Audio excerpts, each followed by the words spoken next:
మనందరి కుటుంబాలను కూడా పూజలు జరపరిచి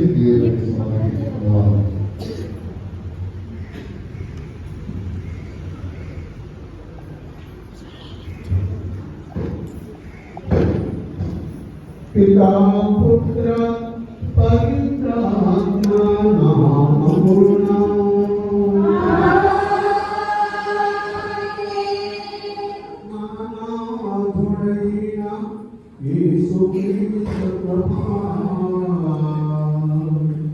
సర్వేశ్వరుని ప్రేమ పవిత్రాత్మ సహవాసం మీ అందరితో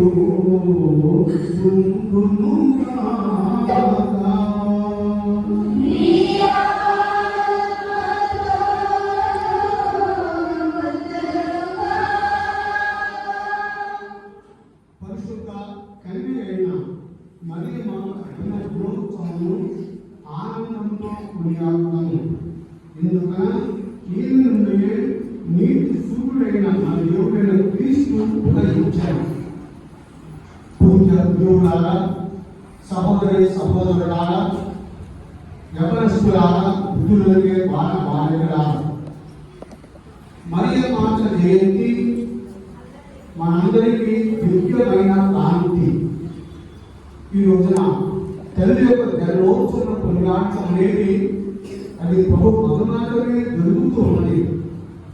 ఆ తల్లి జన్మ మన జీవితానికి ఒక గొప్ప పర్వదినం. ఈ రోజున మరి మామూలుగా మన చక్కని మాట ఉన్నది. మన జన్మ దేవుడు మనకిచ్చిన వరం. అదేవిధంగా మనం కానుకగా రూపొందడమే దేవుడికి మనమిచ్చే కానుక.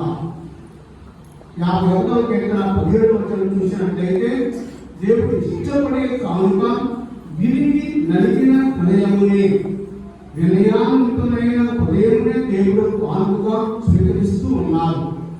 మరి తల్లి ఈ లోకంలో ప్రవేశించినప్పుడు వారి యొక్క తల్లిదండ్రులు జాతీయ అన్నమలకు ఒక గొప్ప వరంగా ఉద్భవించిన తల్లి.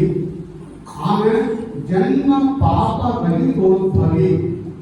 ఎటువంటి పాపము లేకుండా జన్మించిన తల్లి మరియ మాత యేసు ప్రభు యొక్క బాధల ద్వారా, వేదన ద్వారా, మరణము ద్వారా, వృత్తాంతం ద్వారా ప్రభు ప్రసాదించినటువంటి ఆ యొక్క గొప్ప అనుగ్రహము ముందుగానే మరియ మాతకు ఇవ్వబడి ఉన్నది.